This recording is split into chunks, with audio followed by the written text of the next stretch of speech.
Welcome for those who are just joining. My name is Acooa Ellis, and I am the Senior Vice President of Community Impact here at the Greater Twin Cities United Way. I want to thank you for joining us today.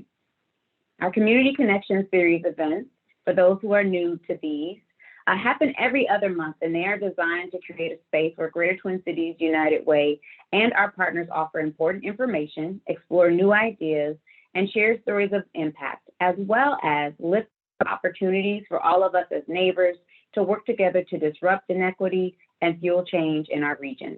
In short, our objective is to bring you closer to our work, the why and the how.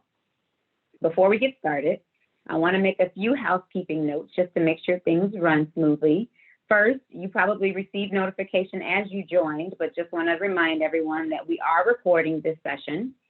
Please remain on mute and make sure to leave your video off unless you're one of the presenters. And then if you have questions throughout the presentation, please use the chat function, which we'll be monitoring, and we'll try to get to those questions as time allows at the end of the session. We have set aside time to do just that. So please do, as things come up, feel free to enter those questions in the chat. A bit about how we'll spend the next hour together. We'll focus on United Way's increased advocacy and policy engagement efforts.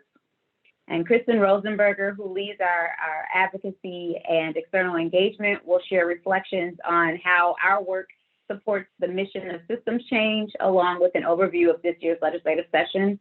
As of yet, there are many of us on this call who recognize that there is yet work to do in special session this year. We'll take a deeper dive then, highlighting two of our advocacy priorities that may be newer to you. And then we'll also share a bit about the work that we're leading in partnership with several statewide organizations to develop a nonprofit recovery and resiliency fund in response to COVID-19, followed by our work to lead eviction reforms to improve systems and prevent homelessness. Our speakers today will share insights on our collective efforts, the importance of addressing root causes of important issues, and why our partnerships around advocating for these issues is so important. And last but certainly not least, we'll hear from our Capital Pathways intern, who will offer thoughts on her experience and why developing the next generation of leaders and advocates is so important, as well as impactful. As I mentioned a bit earlier, we've left time at the end for question and answers. So be thinking of those questions as our speakers share their content, and we can answer them at the end of our program. Before we begin though, it is our community impact team practice to begin these sessions with a land acknowledgement. Instead of that today, which is I think very important, what I want to invite us all to do is to acknowledge the moment that we currently occupy. Much has been shared to mark the anniversary of George Floyd's murder, which was yesterday. But today, I'm going to invite you to reflect on how you felt the day after you witnessed the photos or footage from that fateful day. How did you feel? What commitments did you make to yourself, to others? Just pause and think on that for a second. This past year prompted considerable discussion about the depth of systemic exclusion and oppression in our country. Our advocacy work here at Greater Twin Cities United Way represents a really tangible opportunity to create change in those systems. It can feel overwhelming to know where to start, what to do, why the challenges that we work together to solve exist.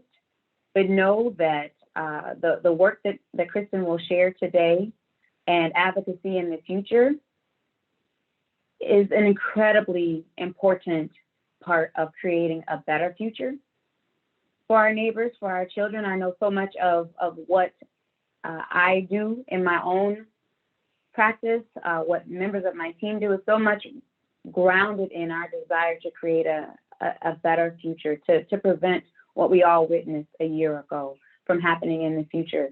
And I want you all to know that as awesome as the challenge ahead can feel, that we are incredibly powerful together And so I'm super excited to turn it over to Kristen to talk a bit about our legislative advocacy, as well as offer opportunity for you all to join if you haven't already joined our advocacy network, so that you might work with us to lift our voices, to disrupt inequities in the future, and work together to solve problems that none of us can solve alone. So with that, I'll turn it over to Kristen. Thanks. Thanks, Acooa. I appreciate that. And I think that it really gives us an opportunity to reflect on the past year, and also give us inspiration of what we want this coming year to look like and how can we impact that. And certainly advocacy is a really important piece of that, and a way that we can take action to really make these changes. And as she mentioned, doing this in a way, in a space where we work together. So again, thank you and good afternoon to everybody. Welcome. Thank you so much for joining us here today. Again, my name is Kristen Rosenberger, and I'm the Director of Advocacy and External Engagement at Greater Twin Cities United Way. And I think many of you are coming here today familiar with our advocacy, but also acknowledging that some may be new to this work and this space, and really curious about learning more and why it's so important. And I just want to say that it's crucial to advancing our vision for a community where all people thrive regardless of income, race, or place. And most importantly, it allows us to solve the root problems that have created barriers for community. And these are the barriers that have really led to racial and economic disparities that our state is grappling with today, that we're all grappling with today. And these disparities are often caused by inequitable systems. So that's why we focus our advocacy on positive long-term systems change. So, just very simply put, I really look at advocacy is about preventing issues before they start, rather than waiting to tackle a problem that's already been allowed to take hold. And so this is a wonderful sort of intersection between all of the various ways that Greater Twin Cities United Way can have impact and show up through our grant making, through our advocacy, through our convenings, is weaving these important pieces together to really make lasting change for our communities. And so we do this in a number of ways. We amplify community voices, which is very paramount and very important to our work. And this is how we really identify and lift up real-time issues. We educate government leaders and lawmakers about system level needs and opportunities.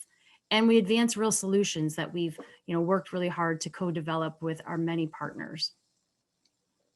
So let's go to the next slide.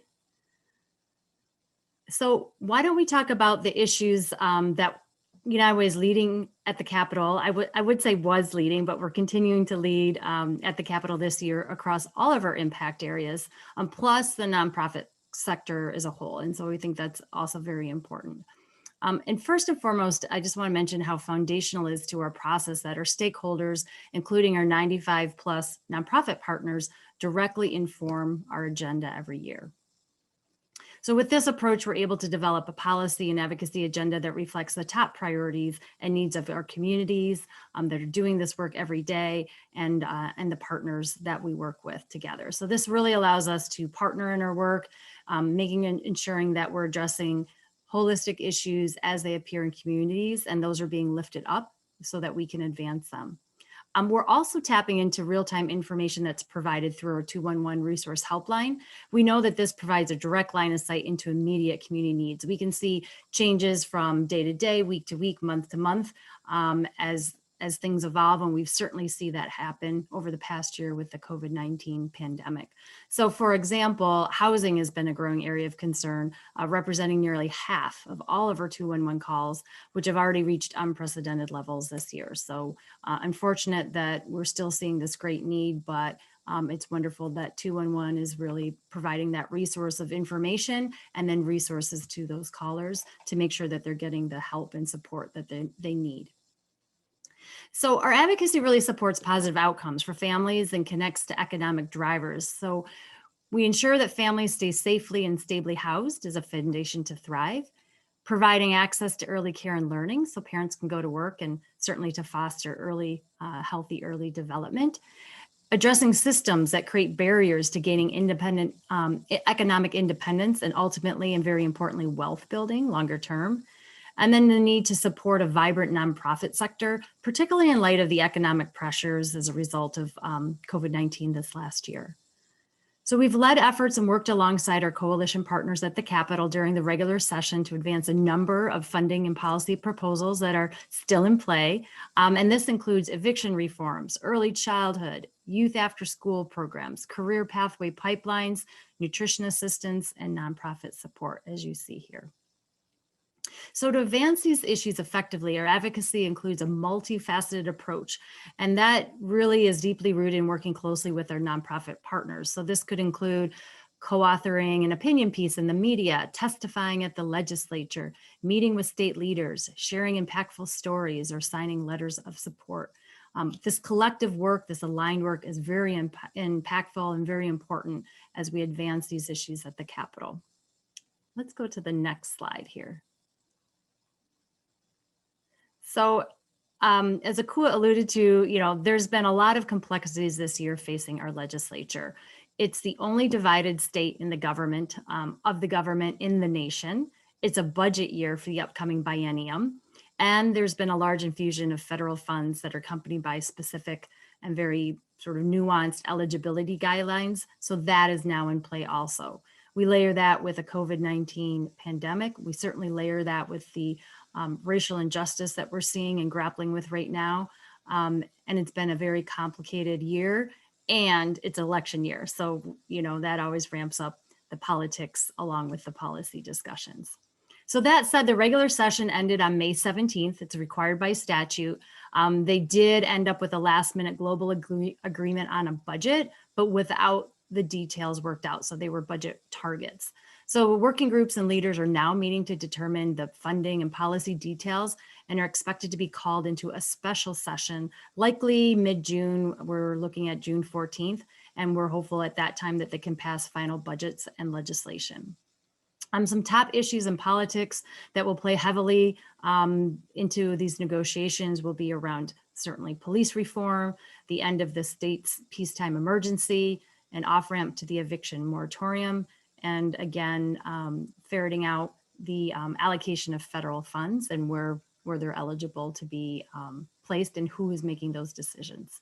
So our continued advocacy is actually vitally important during this time to ensure issues remain in high priority, because this is when the deals are cut, the decisions are made, and often they're made quickly and without a great deal of transparency as we head into special session. So there's not necessarily the same processes in place now that you would see during the regular session.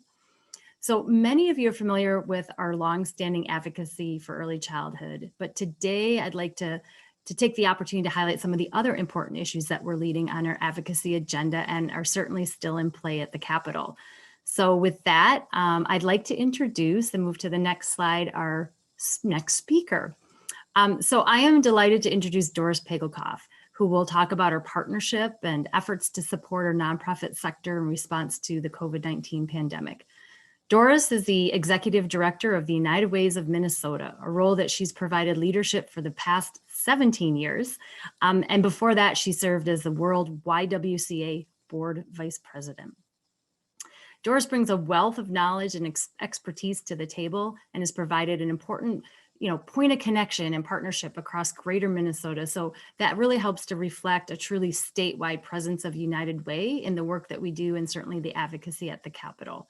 So I would like to now welcome Doris. Great. Hi, Kristen. Hi, everybody. Hi, Doris. Well, thanks. We're all joining here from the comfort of our homes here, so I appreciate your being here. Maybe to start off, people may have differing understandings of the United Ways of Minnesota and what that network is. So could you just share a little bit more about United Ways of Minnesota and how your work intersects and impacts our collective advocacy at the state? Sure. Well, there are 35 United Ways spread out across the state in so many communities. They're very small United Ways, they're mid-sized, and then into the city, our largest member, Greater Twin Cities United Way. And the state organization really brings us together around issues, community impact, and around solutions, which we're working toward. All of us work on early childhood education, childcare, equity, housing, homelessness, food instability, and on and on. And we share 211, which is statewide. It's so important that each United Way understands their community and the issues there. And they're there to work on those local issues, to decide what, most importantly, they need to solve. But we're all tied together around the state, so importantly, because we really have mostly the same issues. And we know that we're stronger together when we work on solutions. And we also know that it takes advocacy, doing advocacy together. Yeah, I appreciate that, Doris. And, you know, the work that we do at the state capitol is all about state legislation. So we want to make sure that the policies, the funding that we're supporting and advancing has that statewide lens. And so we want to make sure that we're representing the greater Minnesota perspective as well as the metro area, so that we have the good, solid, you know, reasonable, thoughtful laws and policies that we're passing. And I think that's so important to have that kind of collective voice. So I appreciate that, and certainly your partnership. So we're going to be talking to you a little bit more specifically about this nebulous thing called the Nonprofit Resiliency and Recovery Fund. What is it, and how did it come about as a response to COVID-19? It's a collaboration of the Minnesota Council on Foundations, the Minnesota Council on Nonprofits, and MAC, the Metropolitan Alliance of Connected Communities, Greater Twin Cities United Way, and the state United Way organizations. We came together in strong collaboration because all of us deeply understood that Minnesota nonprofits were suffering greatly during COVID-19. COVID-19 dramatically increased the need for local services for Minnesota's nonprofits. Yet the very programs and infrastructures that strengthen our community wellness and economic vitality for people are struggling just to stay afloat. And all of our collaborative organizations felt that and heard that every day. Just a few points along that line about what we're asking for and why. Nonprofits are serving Minnesota's most vulnerable populations during COVID. And we employ 13% of Minnesota's job force. That's a lot of people that serve in our employment. And we've operated on the front lines of the pandemic. In a recent survey, it showed that 88% reported the communities they serve experienced significant impacts and disruption to health, basic needs, income loss. And Greater Twin Cities United Way's 211 and across the state in recent months has received more than 190,000 resource requests. 211 really helps us keep our finger in our ear on the pulse of what the needs are out there. But as the community's needs are escalating across the state, nonprofits' financial resources are declining really rather dramatically. In 2020, programming decreased by 48% and budgets by 42%. And hours of operation of nonprofits decreased 31%. That's a huge impact when, as you can just imagine, when we're trying to serve in even more deeper ways. And the gaps that have the greatest impact have been on Minnesotans of color. We need equitable recovery strategies, as you'll see as I tell you a little bit about the plan. Through the course of the pandemic, 60% of Black workers and over 50% of Indigenous workers have filed for unemployment insurance benefits.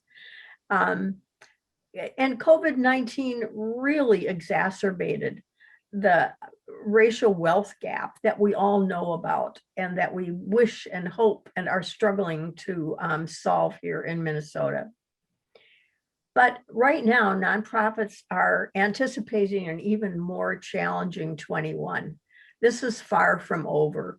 And our services are critical to Minnesota's economic recovery and resiliency, just desperately important. Another statistic, nonprofits are forced to operate with a diminished workforce and significant service disruptions.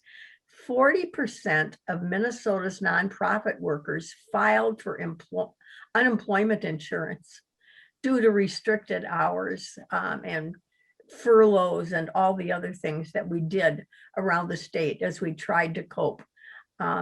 Imagine 40% of our workers who are on the ground every day working with Minnesotans. And so we put together this request for an equitable recovery and resiliency fund. And we knew that federal dollars were coming into the state. And so our request through letters and phone calls and many Zoom meetings has been to the governor. And we know that we're not sure at this point exactly who is going to make the final decisions. Is it the governor and the legislators together? I suspect. But we've been at work with a great plan, asking for $50 million to support the nonprofit sector. Yeah, and I think that's so important. What's been interesting in our work collectively, Doris, I know, is how surprised people are. They've assumed that nonprofits were getting well funded. You know, there's stories in the media about grants, but this has been going on for, longer than a year at a time when they're being asked to do so much more than they usually do in more costly ways.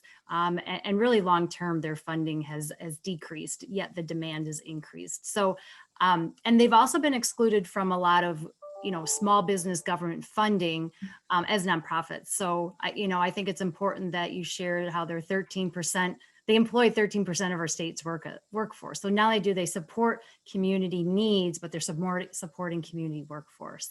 So, I think that's important. One last question, I think, before we move on, I wanted to just talk about the importance of how this plan came together and who was brought in together to develop our proposal. Right. We again listened. We listened to the nonprofits around the state in greater Minnesota and in the metro area. And so it wasn't those of us that are in the larger organizations just dreaming this up. We involved them, we listened to them.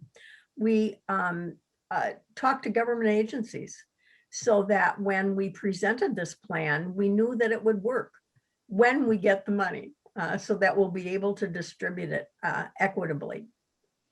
Yeah. And maybe one last question. There's a lot of detail in the plan and we certainly don't want to jump into the weeds here, but is it any nonprofit that benefits from this? How could you just share a little bit how it's laid out and really who's targeted and prioritized to get these important funds? Right, that's an important piece, and there will be 5 grant rounds, and each grant round will receive a specific amount of money, and the priority group for the first round will receive $50,000 grants. And those are for culturally specific organizations. We're just saying this is where the money's going to go. For round 2, there will be 30,000 grants, and those are headed for small United Ways in greater Minnesota in the rural areas, because it's really tough for them to raise money. And also for culturally specific organizations. They're in all the rounds. And then the third round is for medium-sized nonprofits, human service organizations. And then the fourth round is for larger nonprofits from 5 million to 35 million. And always, again, culturally specific in that mix. And then the fifth round is basically for the whole group. And they will receive $20,000. So we really have structured it so that those small nonprofits and culturally specific nonprofits are going to get the money that they've been struggling to find.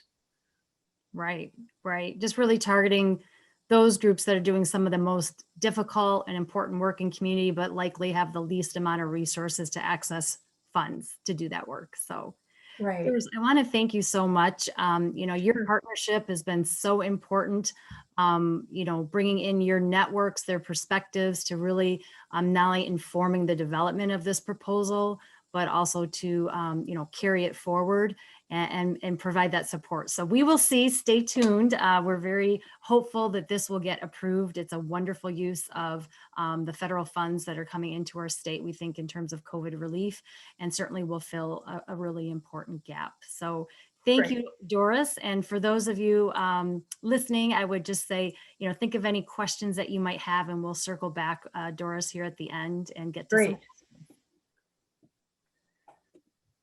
So wonderful. So it's now my honor to introduce Stevenson Morgan, who's going to talk about the importance of eviction reform as a means to preventing homelessness. So I'd like to extend a really special thank you to Stevenson. He's joining us in place of Otis Zanders, who is Ujamaa, the place's CEO, who was called away unexpectedly to attend to a personal matter. So a warm welcome to you, Stevenson. So glad that you could join us. Just a bit about Stevenson. He is the Employment and Independent Housing Manager for Ujamaa Place and managed all employment and training activities at their organization, while also leading the coordination of housing for Ujamaa Place housing participants. So I'm not sure where he found a moment to sneak away and speak to us, but welcome to Stevenson.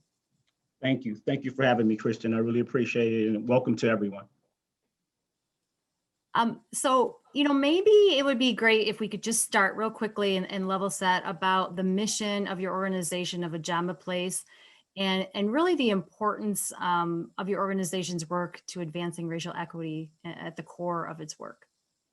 And again, Kristen, just to go back to that core, I would really say our mission is basically eliminating factors that lead to reproduction of urban poverty. We're really concerned about our young men that we work with, but what we found is the common thread has really been poverty, opportunities to advance, and then simply just closing the gap, between income and housing costs. A lot of our men do a lot of good work, and they find themselves still not being able to participate in the economics of renting and things of that nature. And so again, fighting that poverty battle and letting our men know that there is a place for them as far as housing and employment that leads, to being able to sustain that housing. Right. And who are the gentlemen that participate in your program? What are their backgrounds and how do they come into, being an Ujamaa Place participant? I would probably say our biggest advertisement is word of mouth. We normally work with individuals between the ages of 18 and 30, mostly minorities, but our doors are open to everyone. And so again, just through community and relationship building and trust is kind of how we keep our engine moving. And through that, with solid experiences that the men that are here and participate with us, they go on to tell other young men about their success stories and who was the organization, that assisted them with that. Yeah, absolutely. Thanks. We're going to be talking about our advocacy in a minute. But first, I just wanted to kind of set the table of why does homelessness in particular continue to plague our state, and who do we see as most often impacted? I would probably say from where I sit in regards to independent housing, I would say a social impact approach to reform might be a better lens to use.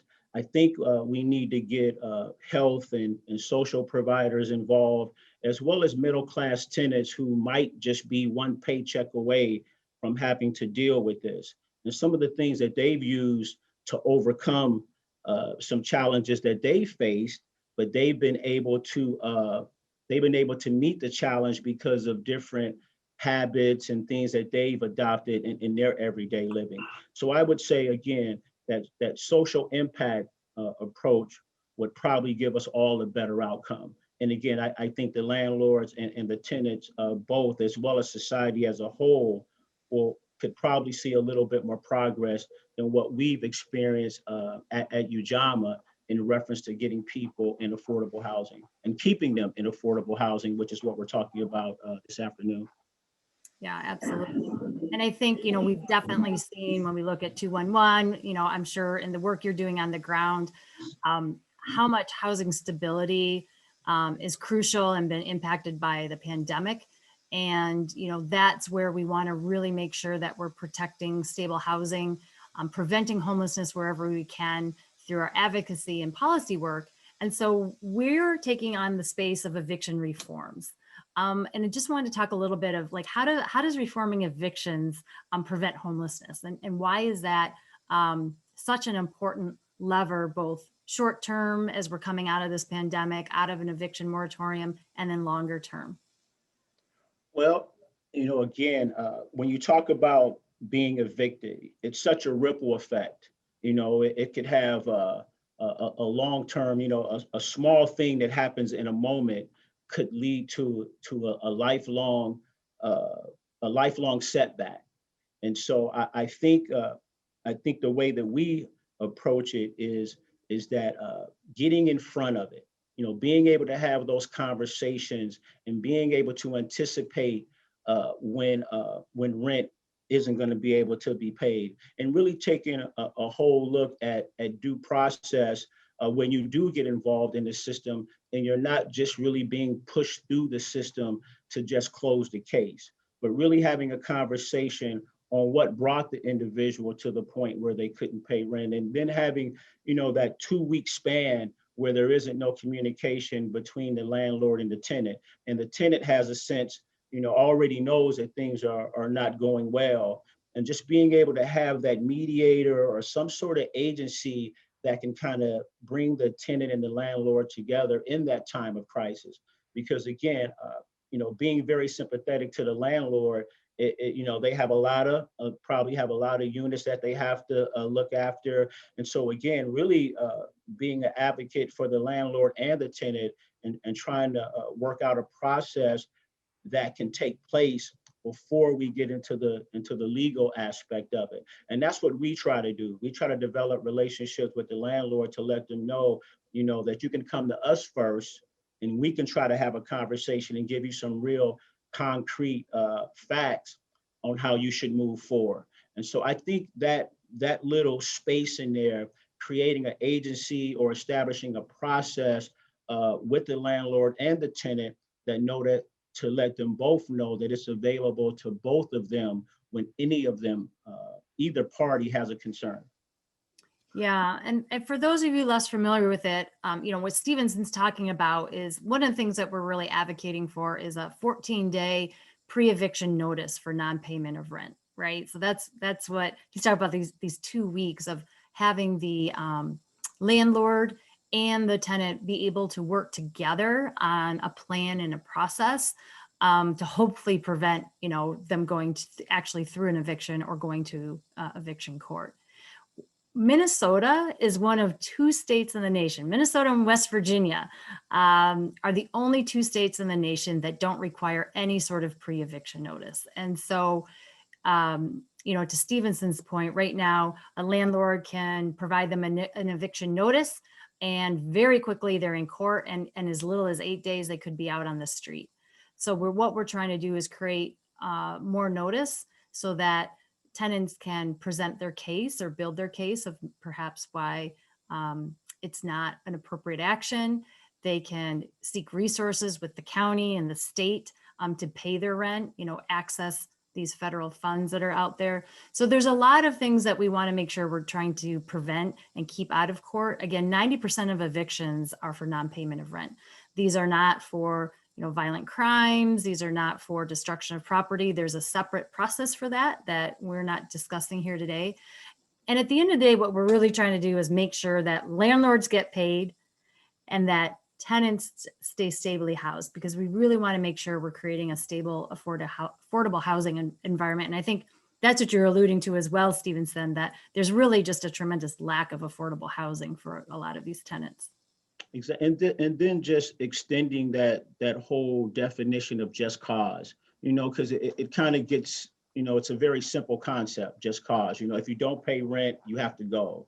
And so again, I think when you start thinking about that whole social impact of that small conversation, or either that small decision to evict somebody just because they can't pay rent, I understand the concept immediately. But again, if we have something in place where the landlord could have some assurance that they won't come up short in this conversation. I know we had a conversation offline, in reference to a landlord association also having a renters association. Again, it could be a pool to where if you contribute or if you do certain things, it's almost serve as a storehouse for when you have these little immediate emergencies. And again, I believe there's so much low-hanging fruit that we can attack immediately through having public awareness, like we're doing right now, and just really getting local leadership involved in that whole conversation. And those two other entities that I mentioned earlier, having them at the table, I think that could kind of bring a voice of reason and also a voice of compassion as well as humanity. Yeah, absolutely. We are talking about individuals, we're talking about families, and unfortunately, when we look at the data, this is another area of disparities and inequities. We're seeing that people of color are disproportionately evicted, and in particular, Black mothers with children. And so, not only we were seeing impact to the individuals and the adults, but we're also seeing a multi-generational impact when we're talking about children that we know has lasting trauma and lasting impact. So what we're trying to do is get ahead of this, prevent this crisis wherever we can. The other piece on the other end is, let's say, that we're advocating for is, let's say, there is an eviction that's been filed and they go to court.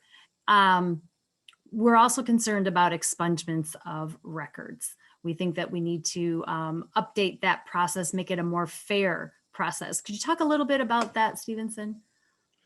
Right now, we work with different attorneys in that area, and it's so ironic that you would say Black mothers, because we get Black mothers that come to our facility having issues with being able to maintain their housing. So that was that's a great observation.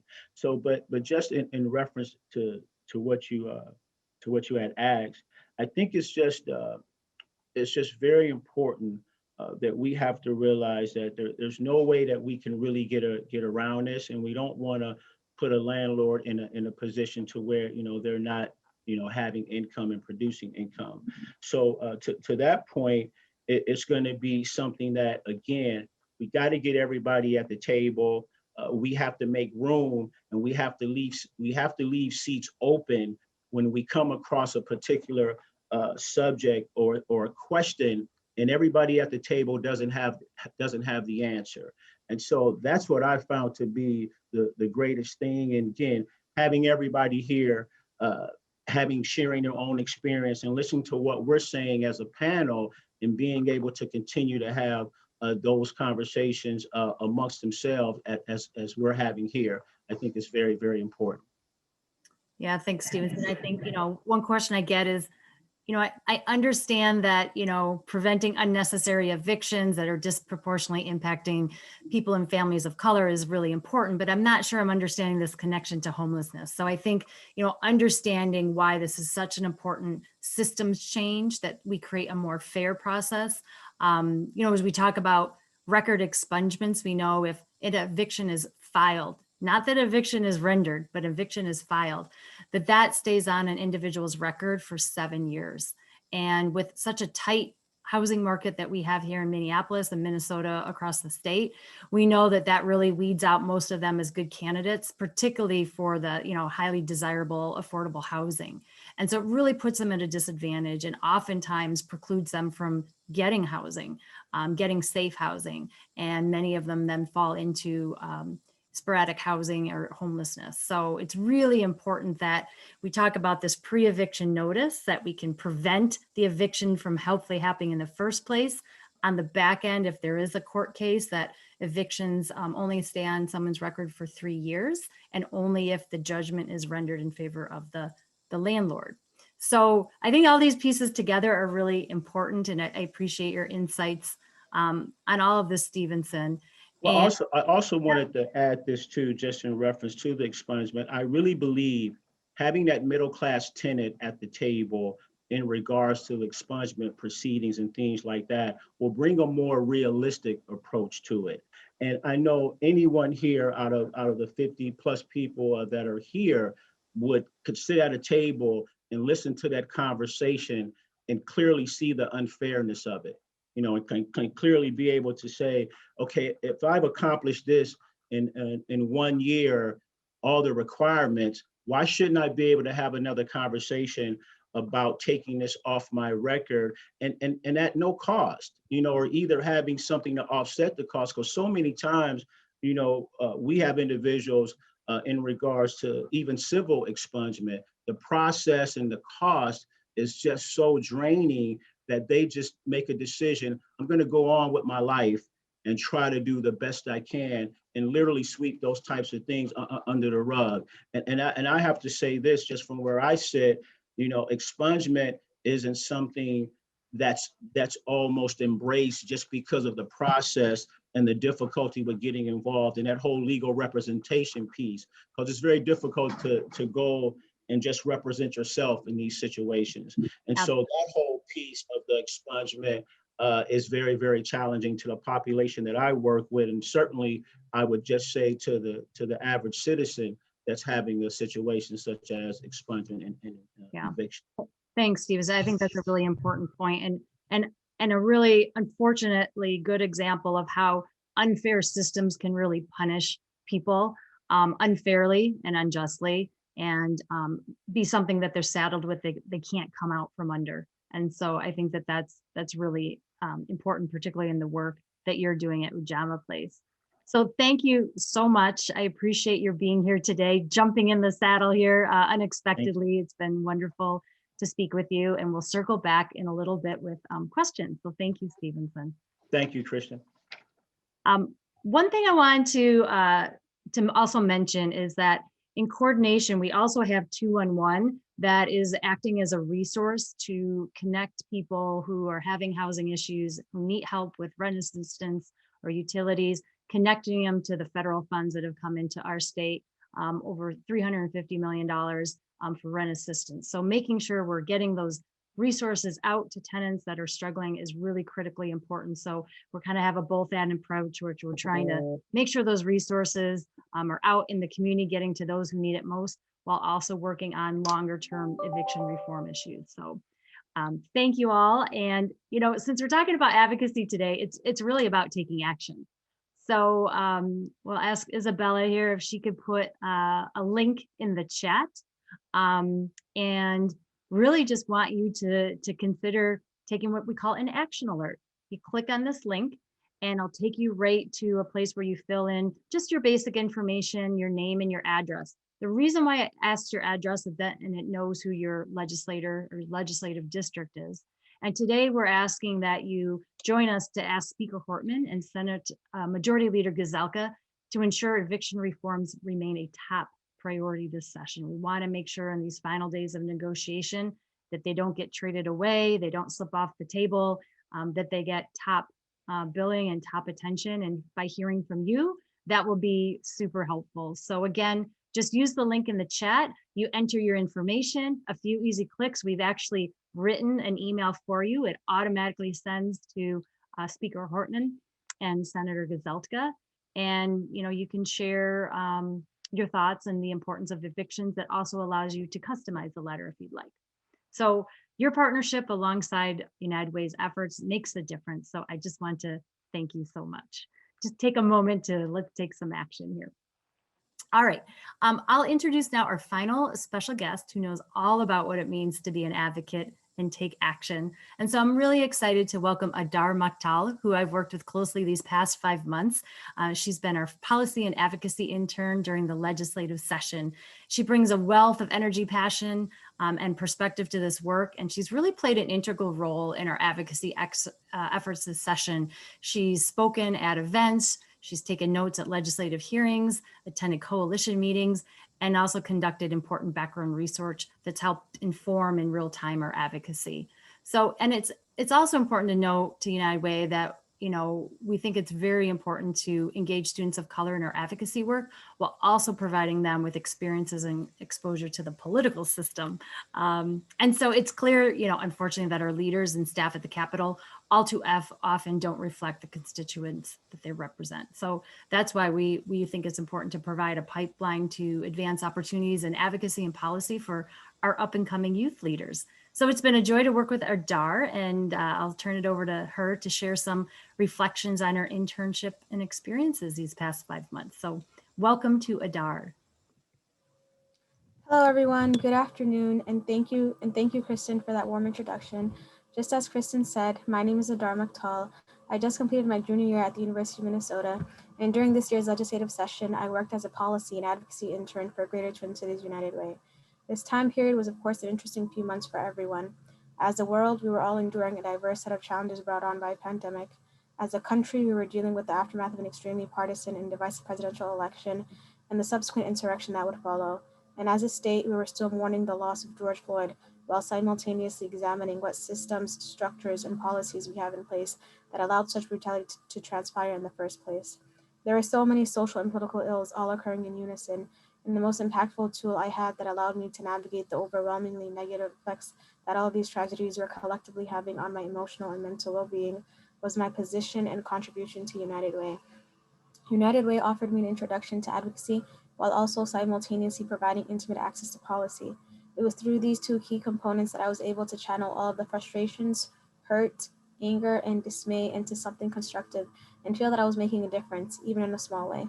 During my time at United Way, I was able to fight for tenants' rights, further educate myself about our affordable housing crisis, and speak at an event dedicated to providing Minnesota families and child care providers with critical support they need. Seeing many of the different bills and different pieces of legislation that our organization advocated for pass in different chambers of the legislature was an incredibly rewarding experience. It made me feel that we were that much closer to seeing change in our communities. I have had many accomplishments during this internship experience. Through my internship at Greater Twin Cities United Way, I was able to build relationships with lobbyists, community activists, and politicians at almost every level of government. I also was able to connect with the communities I take pride in serving, advocate for the policies we need to enact in order to see true change, and even have the ability to speak at a few different events like these. Although all of these accomplishments are ones I value and look back on fondly, the most meaningful aspect of my internship experience was the genuine friendships I was able to foster. These past few months have challenged me both professionally and personally, and the connections that I built with several of my coworkers, cohort members, supervisors, and colleagues from partner organizations empowered me to meet those challenges head on and use them as opportunities to grow. I learned so much over these past few months, not only about the space that I'm in, policy, advocacy, and lobbying, but also about myself, who I want to be, and what I plan to contribute to society. I feel that although I have achieved many wonderful goals throughout this whole internship experience, I am most grateful for the sense of direction that United Way has given me. Although I'm not exactly sure what position or title I plan to hold in the future, I know I want to remain in this space, in this interconnected space of both advocacy and policy. I'm very proud of the work I have accomplished with United Way, and I look forward to taking all the lessons I've learned and the growth I've gained from this internship to future professional and personal endeavors. Thanks, Adar. And best of luck as you finish your studies at the U next year. I know you've already started your next internship, so it's been just a wonder and a joy. And for those of you interested, we've also, Adar has posted a blog on our website that we can also share with you, talking about her experiences. So it's been wonderful to have you on board, and thank you, Adar. We are expecting great things to come, and we know that you're certainly on a journey. So it'll be fun to keep tabs and keep in touch. I'd like to thank all of our guest speakers today and think we'll turn now to open the floor. I'd like to invite your questions. Feel free to post any questions you might have for any one of our speakers today. We've covered a lot of ground. So just if you want, since we've got a big group today, just put your question in the chat box and I'll go ahead and pick that up. And we'll make sure that we get to your question. So I'm going to encourage people to ask questions. Remember, advocacy is about action and activity. So I want you all to kind of get your juices flowing and think about your questions. Adar, maybe I'll ask you just a quick question. I was wondering, was there anything that you found particularly surprising or unexpected that you took away or learned during your work these past few months? I'm not sure if this factor of advocacy is unexpected, but I did expect everyone to be so passionate about whatever issues they are advocating for. I just didn't expect that level of passion. I know that sometimes with advocacy, especially as it relates to policy, it's very easy to get discouraged at the slow pace of how things are moving. But working in United Way and working with our partner organizations and seeing how passionate and how committed people are to whatever cause it is that they're trying to further, that was really inspiring to me. Great, thanks, Adar.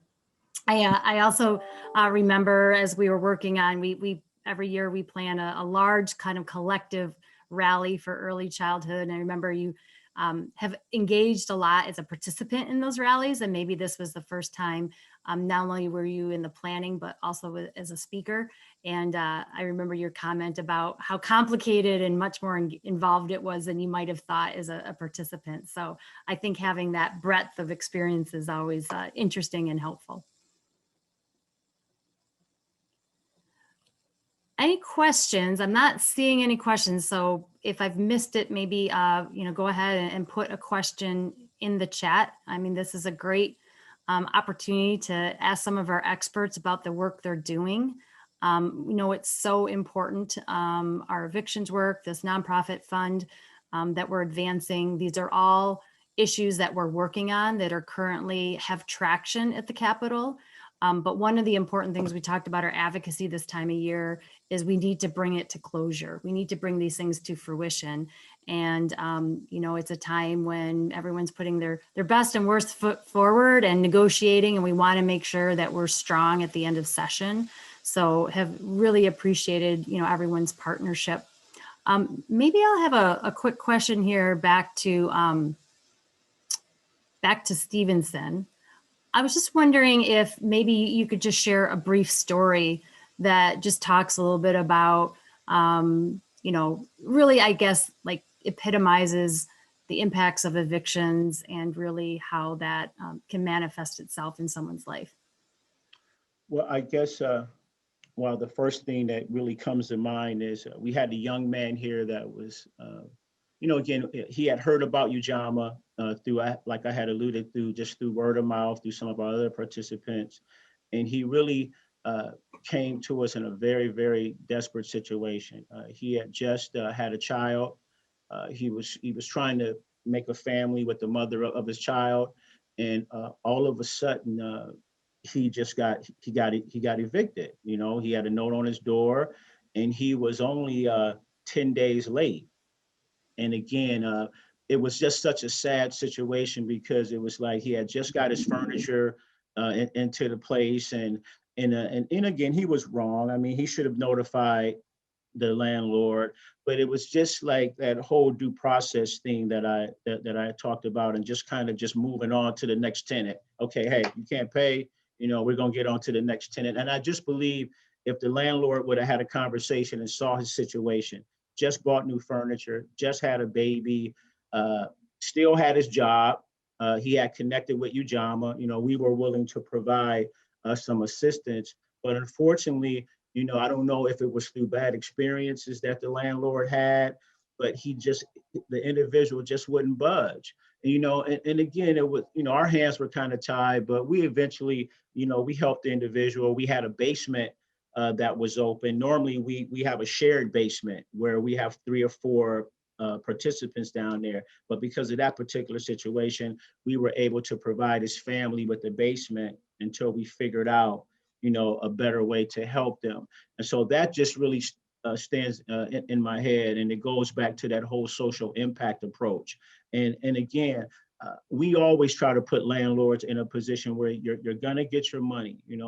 That's what we understand that aspect of it. But here's what we need from you. And that's one that just really stands out in my head, because again, I just never forget him being up at the front desk with the little baby and with the mother of his child, and the mom just don't know what to do, because obviously I don't think he shared it with her, the plight. And so it was just a big surprise and just a lot of anxiety. But luckily it was able to work out. We were able to find him another landlord, and that was a great opportunity for that young man to learn that whole communication piece. And like we talked about, having that conversation, in that 14-day period before they move on with the eviction. Great. Thank you. Yeah, that's, and there's so many more faces to stories like that, and they're all individual, but they're all so important. I'm going to get to, unfortunately, we're running out of time. I'm going to get to one question real quick. Are there issues with landlords related to only out-of-state landlords, or does that not matter? And that's a question from Jenny. We're really not, we don't really have an issue with landlords. It's the system that does not require the processes, the system that doesn't require this pre-notification, that has a judicial sort of process in evictions court on how these evictions and when these evictions and how long these eviction filings stay on someone's records. So, we're not here, we don't have any issues with landlords. I would say in general, landlords are responsible, good, caring individuals, just as most tenants are. Unfortunately in the news, we hear about the outliers on both sides. But really we're talking about the processes of these, the legal processes that all landlords would need to follow in all courts. And we think that really takes out the individual. Right now we'll have one landlord that'll give someone notice as a courtesy, and the next one just tacks up a notice on your door, and you could be evicted in as early as 8 days. So we want to make sure that there's a more fair, again, process. I think, Kristen, one thing, if I could just add one thing, Kristen, I just wanted to say also too, I've been having some conversations with some landlords about universal vouchers. I don't know if you know anything about that, but I just kind of wanted to put that out there, just as another way to provide relief for both parties involved. And so again, if anybody is aware of that term or heard of that term, it sounds like that's something that may be something in the future in regards along the lines that you're talking about, Kristen, in reference to that, the system change. Yeah, absolutely. And I think it's, these issues are complex and there's multi-tiered solutions. And so the evictions reform is one that we think is really important, that we want to activate immediately, but there's certainly broader issues. Affordable housing stock is one example that we need more affordable housing to be built in our state to meet the needs, right? So there's just a tremendous amount of need. Let's go to the next slide here. I want to again thank all of our presenters so much for their wonderful contributions, the work that we're doing, their partnership. And I want to ask all of you to join United Way in supporting positive change by subscribing to our advocacy alerts, signing up at our advocacy network online, or making a gift. And you can find more information on our website. And today we also made an additional, maybe unexpected ask to support the prevention of homelessness. So just consider taking a minute to click on the action alert in the chat and send a pre-written email to your state legislators. I think you'll be surprised at how simple and easy it is, and you'll have really made a positive difference. Before we wrap up today's session, I'd like to invite you to consider a commitment to live inclusively every day. This is an important piece that we always reflect upon, and I think today more than any day, it's really relevant. So as we close out, I commit to be intentional in living inclusively. I commit to spending more time getting to know myself and understanding my culture. It is in understanding myself that I am better positioned to understand others. I will acknowledge I don't know what I don't know, but I will not use what is unconscious as an excuse. I will be intentional in exposing myself to difference. If I don't know, I will ask. If I'm asked, I will assume positive intent. Most importantly, I will accept my responsibility in increasing my own knowledge and understanding. I commit to speaking up and speaking out, even when I'm not directly impacted, for there is no such thing as neutrality in the quest for equity, justice, and inclusion. I will strive to accept and not just tolerate, respect, even if I don't agree, and be curious, not judgmental. I commit to pausing and listening. I will be empathetic to the experiences and perspectives of my others. I will use my privilege positively and get comfortable with my own discomfort. I commit to knowing, getting, and doing better than I did yesterday, keeping in mind my commitment to live inclusively is a journey, not a destination. So with that, I'd like to thank you all for attending today's session and have a great day. Thank you. Goodbye.